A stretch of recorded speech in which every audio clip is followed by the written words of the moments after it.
Today we're going to talk about the 4 core parts of any successful funnel, and we're actually going to take the guided tour of those parts, why they're important, and what you need to be successful.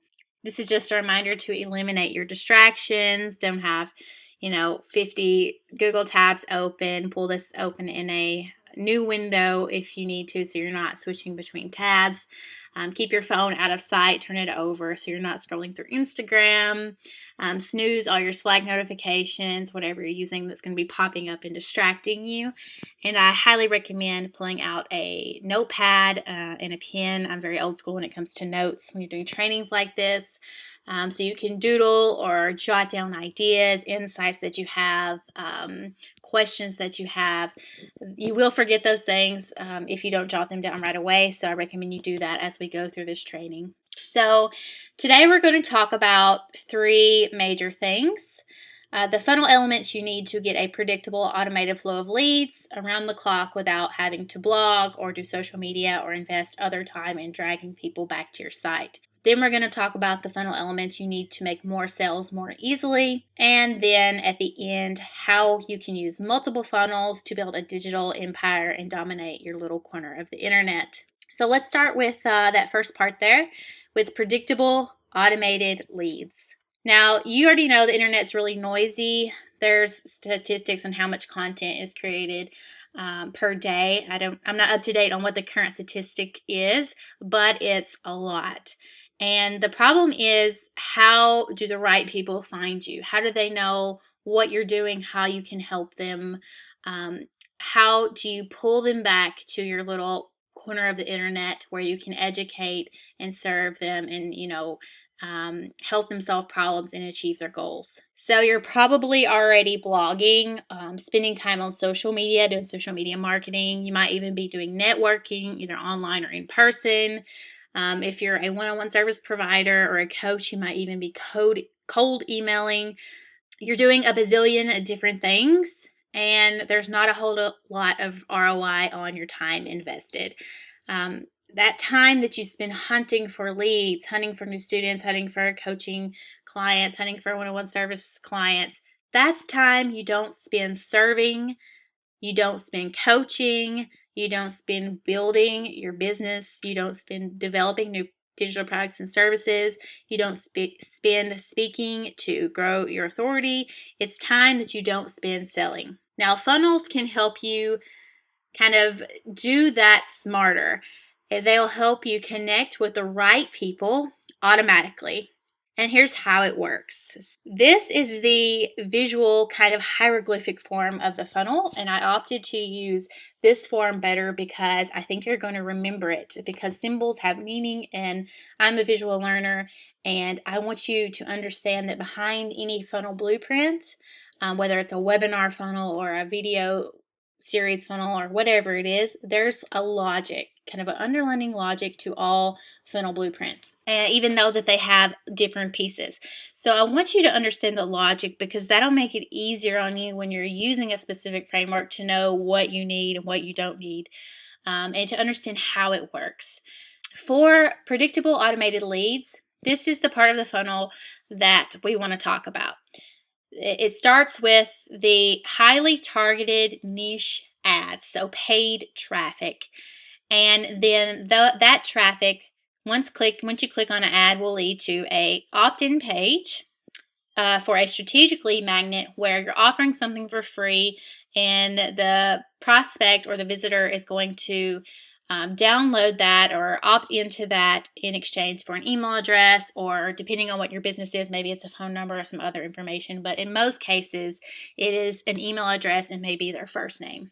So like I said, if we look at it from the customer's point of view, they're seeing an ad, and the ad's, saying, oh, hey, you might be interested in this thing. And they're like, yeah, I'm actually interested in solving that problem or getting that goal. And they get to the landing page and they see that it's free if I give them my email address. Then I enter my email address and any other information that's being asked for, and voila, I get that thing that was advertised to me, that free content, free resource, and the business owner gets my email address to follow up with me later. Now, the ads and the lead magnet work together to attract the right leads around the clock. And I want to mention here that not any lead magnet is okay. Lots of people, I study lots of funnels, and lots of lead magnets don't really make sense for the funnel. And the problem with that is that when they're using lead magnets that aren't strategic, they're attracting the wrong people to their list, and they're building their list with people who are not going to buy from them because they're not using the lead magnet in a strategic way. So a strategic lead magnet has to be topically relevant and easily consumable. And we want it to be topically relevant to what you're eventually going to sell. So if you're selling social media services, it needs to be about social media or a problem that your services are going to solve or a goal that your services are going to help them achieve, because your lead magnet is your trigger for that sales sequence. You need to attract people who are either interested in that same topic for what you're going to sell, or interested in solving a problem that your service or course or coaching program solves, or achieving a goal that your course, program, or services helps them achieve. That's how you use your lead magnet in a strategic way. And we want them to be easily consumable because we don't want to end up in the downloads folder graveyard. I know I have several things I have downloaded over the past few weeks. I have never looked at them, and we don't want that to happen. So we want to make sure it's easily consumable. You don't need to, let them download a 100-page ebook. Most people are not going to read that. You want it to be easily consumable because you want them to actually use that content, because that is the first touch point to where you're going to start building that relationship and actually helping them, so that you start to build credibility in you as a service provider, as a coach, as a trainer, and they start to build that relationship with you. So that's why my go-to lead magnet is a video training plus a download. So even if you're doing like a checklist or something really simple, so a checklist or some kind of like tool list, resource, something like that, you're going to want to use a short video just to introduce yourself, say who you are, tell them how you help them, and actually walk them through that lead magnet. And that's how you do that directly on the thank you page. And that is how you make sure that they're consuming that content, or you increase the odds that they're consuming that content and starting to get something out of working with you, out of interacting with you. You're actually helping them, and you're not relying them to go to their downloads folder and open that up and use it. So without ads, I just want you to understand that there's no automation, because I know some people they don't want to use ads. And that's okay. You can have a funnel that doesn't use ads, but there's no automation. I mean, you still have to invest time in dragging people back to your site. So that means you're still going to have to blog, or still have to do social media, whatever it is, whatever content that you're using, whether you're creating videos or guest posting on other people's blogs, you're still going to have to do that if you're not using paid traffic. So if you want the predictable, automated flow of leads, you have to use paid traffic. And then the strategic lead magnet, like I said, if you're not doing something that's relevant, if the topic's not relevant, the problem's not relevant, or the goal is not relevant to what you're going to sell, then you're going to attract the wrong people to your list. And the wrong people are people who won't buy from you. So again, for predictable, automated flow of leads, you need highly targeted niche ads and a strategic lead magnet. So let's move into the second half of a funnel, where the sales portion, the sales conversation starts to take place. Now remember that we don't want to communicate this jumbled up ball of confusion to our customers, because it's confusing for clients, and confusion leads to inaction, which means they don't buy from you. And that's why websites do a poor job of selling, because on websites you include everything, all the information, all the services. If you're serving different target groups, you have to talk to all the different target groups. So websites can get really, really confusing, and there's no clear pathway because there are lots of pathways. So if you think about like Grand Central Station, like a train station, like a big train station hub, that is what your website is. Like everyone's coming to one place and then seeing, hundreds of different different tracks or tens of different tracks, depending on how big your business is, that they could follow. And that's why they do a poor job of selling, because if your customer doesn't know what they need exactly, then they don't really know which path to choose, and they might not choose any pathway. So that's why we build funnels, because funnels are a specific pathway that you create for prospects for a specific offer, a specific prospect, and you have a specific linear pathway for that person and that offer. Now, in the second half of the sales funnel, you start to move in. We already have the lead magnet. We have identified people who would be interested either in the topic, the problem, or the goal, depending on what our lead magnet message was. So the next step, we want to start building credibility, connection, and trust in us as a coach, service provider, or a trainer. And then once we've sent them through that sequence, we're finally going to ask them for a commitment. So either we're going to ask them to buy, to join, or to apply, depending on what the conversion event is for your funnel. Now, the trust sequence is important because they have to believe that you are the person to solve their problem, or that your course is the course to solve their problem, or that your coaching package is the package to solve their problem. So, I hear a lot of people talk that trust isn't important. So I would argue that, okay, trusting, like maybe they're not going to need to trust you so that you're best friends, but they do have to believe in you or your course or your package or your service. They do have to believe that that's going to solve their problem or that's going to help them achieve their goal, because without trust, there's really no incentive to work with you. I want to emphasize here that trust just doesn't happen.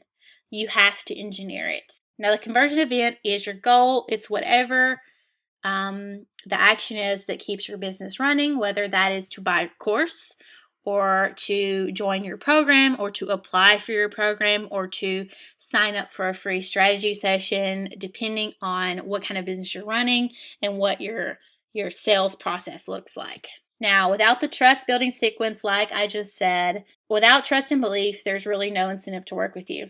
And without the conversion event, then there's no ROI. So if you want to make more sales more easily, then you need to make sure you're sending them through a sequence that's going to build trust, credibility, and connection with you before they ever get to some kind of commitment decision. That might be a webinar or video series. There are several different types of frameworks you could use. And then you want to ask them for the commitment. Either that's to buy your program, to apply for your program, to apply for a strategy session, to join your course, whatever it is for this funnel, whatever your goal is. The conversion event is where it starts to pay off. All this effort starts to pay off. Now we're going to talk about how you can use like multiple funnels to build a digital empire, what I call a digital empire.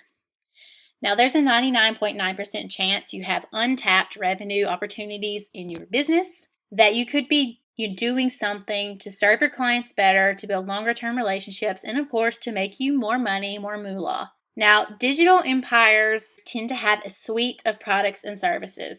Something like this, we call this the product ladder a lot in the sales funnel space. It really just means that you have a suite of products and services at different levels. So you might have at the bottom tier of your product ladder or service ladder, that's probably a more accurate term here. You might have mini courses, consults if you're a service provider. You might have digital downloads. In the middle tier, you could have premium courses, group coaching, one-on-one coaching, done for you services. And at the top tier, you might have some kind of VIP client package or mastermind group. So these are just some examples of things that exist today. It'll depend on what your business is and what you want to do and what you enjoy doing and what your customers and clients need. What will depend on what your value ladder looks like. But I just want you to understand that it's possible and it's recommended that you have different levels of service or program or whatever you're selling, different levels of things to offer your clients and your students and your customers at different stages.